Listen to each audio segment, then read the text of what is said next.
नमस्ते। जो लोग दिन रात वॉर रुकवा दी पापा करके इस देश के प्रधानमंत्री को मॉक करते थे, वो आज अपने असली पापा के लिए भीख मांग रहे हैं। असली पापा कौन? पाकिस्तान। उसके लिए भीख मांग रहे हैं। Deescalate now, deescalate now, deescalate now.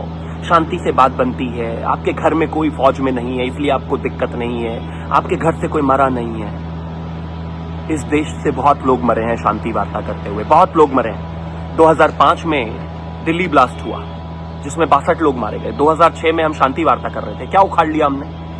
उसी साल फिर मुंबई में अटैक हो गया, 209 लोग मरे ट्रेन ब्लास्ट में, क्या उखाड़ लिया हमने? 2007 में हमने फिर शांति वार्ता करी, 2008 में मुंबई अटैक हो गया, 2008 में हमने फिर शांति वार्ता कर दी, 2010 में फिर पुणे अटैक हुआ, 2011 में फिर दिल्ली अटैक हुआ, 2013 में फिर हैदराबाद अटैक हुआ। शांति से अचीव क्या किया?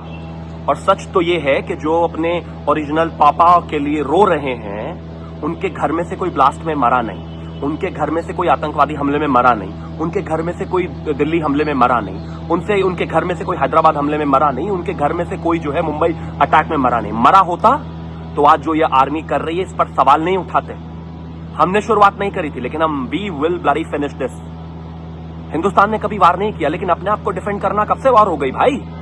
और कमाल की बात देखिए, ये जो जिनके ओरिजिनल पापा पाकिस्तान में बैठे हुए हैं, उनके ट्वीट्स की टाइमिंग, जब मेरे देश के 26-27 लोगों को पहलगाम में मारा गया, तब तो ये लोग कह रहे थे मोदी जी बदला लीजिए। अब बदला ले रहे हैं तो कह रहे हैं डीएस्केलेट नाउ, युद्ध नहीं करना चाहिए।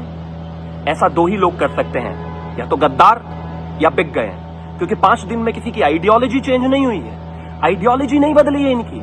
इनको लग रहा था कि मोदी जी नहीं मारने वाले हैं तो कह रहे थे मारो, पॉलिटिकल स्कोर कर रहे थे।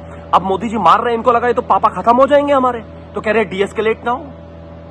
डीएस्केलेट करके, शांति वार्ता करके इस हिंदुस्तान ने क्या अचीव किया? वो आते थे हमारे नागरिकों को कुत्ता समझ के मार देते थे, वो आते थे हमारे नागरिकों को कुत्ता समझ के मार देते थे। अब हमने कुत्तों की तरह मरना नहीं, कुत्तों की तरह मारना है।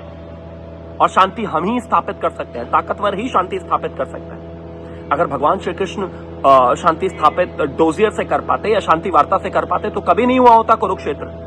लेकिन उनको पता था कि डोजियर और शांति वार्ताओं से शांति स्थापित नहीं होगी, युद्ध से शांति स्थापित होगी। हम युद्ध करना नहीं चाहते, लेकिन अपने लोगों को डिफेंड करने का राइट हमें है। और ये जो बिके हुए गद्दार डीएस्केलेट डीएस्केलेट डीएस्केलेट चिल्ला रहे हैं अपने ओरिजिनल पापा के लिए, अब समझ लो बाप कौन है असली।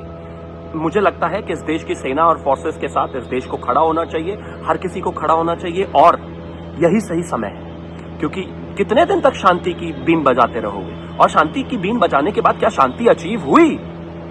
और ये जो गद्दार आपके आसपास लोग हैं, इनको देखिए, ढूंढिए, समझिए, जवाब दीजिए। ये बिके हुए लोग हैं। 7 दिन में आइडियोलॉजी नहीं बदलती। ये या तो पहले बिके हुए थे या अब बिके हुए थे। और कुछ लोग और हैं जो गजा के समय तो कह रहे थे कि वैसे तो हम शांति चाहते हैं, लेकिन अब अगर शांति के लिए जंग ही सही तो जंग भी। आज बिल्कुल जंग आपको अच्छी नहीं लग रही, क्यों? इस देश को शांत रहने के लिए शांति स्थापित करनी पड़ेगी।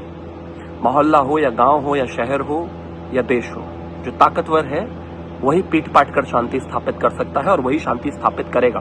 हिंदुस्तान शांति स्थापित करेगा और दुनिया को दिखाएगा हम आतंकवादियों को मार रहे हैं। अपने पापा की तरफ से इतना दर्द में मत आइए, मारेंगे उनको ऐसे ही घुसकर।